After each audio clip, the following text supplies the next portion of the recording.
ఇప్పుడే ఢిల్లీ నుంచి విజయవాడ ఎయిర్పోర్ట్కి వస్తేప్పుడు ఇప్పుడే ప్రెసిడెంట్ కాల్ చేశారు.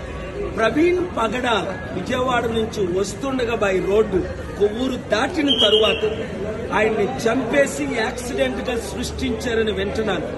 డాక్టర్స్, స్టాఫ్ వినండి, పోలీసులు వినండి, రాజమండ్రి ఎస్పీ వినండి, హోమ్ మినిస్టర్ గౌరవడి అనిత, డీజీపీలు వినండి. ఇన్వెస్టిగేషన్ సరిగ్గా చేసి న్యాయాన్ని ఇమీడియట్ గా జరిగించకపోతే తగిన చర్యలు తీసుకోవడం జరుగుతుంది. దేవుడు క్షమించడు, నేను క్షమించను. రాజమండ్రి వచ్చానంటే రేపు రచ్చ అయిపోద్ది. ఇమీడియట్ గా ఎఫ్ఐఆర్ ఫైల్ చేయండి, ప్రాపర్ ఇన్వెస్టిగేషన్ చేయించండి, వెంటనే చర్యలు తీసుకోండి. చంద్రబాబు నాయుడు గారు, మీరు పర్సనల్ గా ఇన్స్ట్రక్షన్స్ ఇవ్వండి. ఎందుకంటే ఈ మధ్యన పవన్ కళ్యాణ్ రెచ్చగొట్టిన మాట్లాడాడే, అందుకు ఇది జరిగిందని ఆయన ఫోన్ ట్యాప్ చేయండి. ఎవరెవరు ఆయనకు శత్రువులు ఉన్నారో ఇన్వెస్టిగేట్ చేయండి. ఇవన్నీ చేసి న్యాయం చేయండి, లేదా చిత్తుగా ఏం చేస్తారో మీకు తెలుసు. Thank you. ఇప్పుడే ఢిల్లీ నుంచి విజయవాడ ఎయిర్పోర్ట్కి వస్తేప్పుడు ఇప్పుడే ప్రెసిడెంట్ కాల్ చేశారు.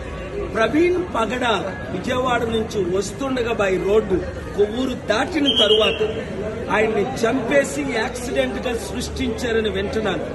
డాక్టర్స్, స్టాఫ్ వినండి, పోలీసులు వినండి, రాజమండ్రి ఎస్పీ వినండి, హోమ్ మినిస్టర్ గౌరవడి అనిత, డీజీపీలు వినండి. ఇన్వెస్టిగేషన్ సరిగ్గా చేసి న్యాయాన్ని ఇమీడియట్ గా జరిగించకపోతే తగిన చర్యలు తీసుకోవడం జరుగుతుంది. దేవుడు క్షమించడు, నేను క్షమించను. రాజమండ్రి వచ్చానంటే రేపు రచ్చ అయిపోద్ది. ఇమీడియట్ గా ఎఫ్ఐఆర్ ఫైల్ చేయండి, ప్రాపర్ ఇన్వెస్టిగేషన్ చేయించండి, వెంటనే చర్యలు తీసుకోండి. చంద్రబాబు నాయుడు గారు, మీరు పర్సనల్ గా ఇన్స్ట్రక్షన్స్ ఇవ్వండి. ఎందుకంటే ఈ మధ్యన పవన్ కళ్యాణ్ రెచ్చగొట్టిన మాట్లాడాడే, అందుకు ఇది జరిగిందని ఆయన ఫోన్ ట్యాప్ చేయండి. ఎవరెవరు ఆయనకు శత్రువులు ఉన్నారో ఇన్వెస్టిగేట్ చేయండి. ఇవన్నీ చేసి న్యాయం చేయండి, లేదా చిత్తుగా ఏం చేస్తారో మీకు తెలుసు. Thank you.